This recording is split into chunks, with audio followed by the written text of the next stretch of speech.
Kodėl manome, kad tikslinga skirti pluoštinių kanapėms augintojams susietą paramą?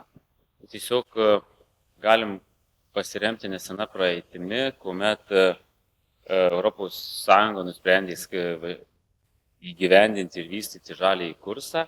Tai viena iš pirmųjų priemonių buvo skirti susietą paramą už azotą kaupiančiams augalams.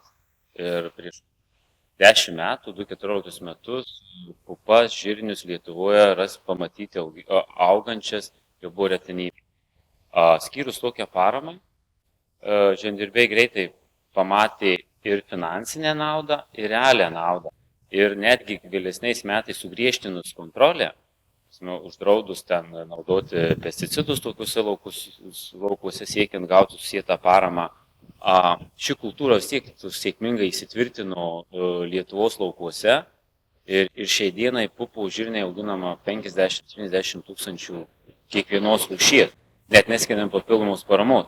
Todėl manom, kad ir kanapės galėtų tokį kelią rasti.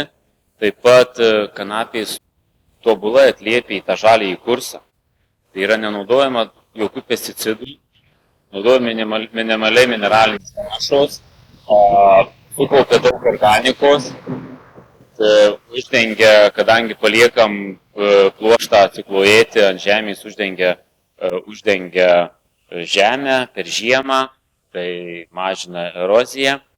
Ir tarkim, šiai dienai mes cukraus mokestį įsivedėm Lietuvoje, bet cukrinių runkelių auginimą toliau remiame. Tuo tarpu mes labai garsiai kalbam apie žaliąjį kursą, kaip mes čia norime mažinti pesticidų, kitų chemikalų, trąšų, kuro naudojimą. Tai mes sakom, štai, yra kultūra, kuriai reikia mažiausiai dalykų, užauga sveikas maistas, tai būtent jį reikia remti ir skatinti.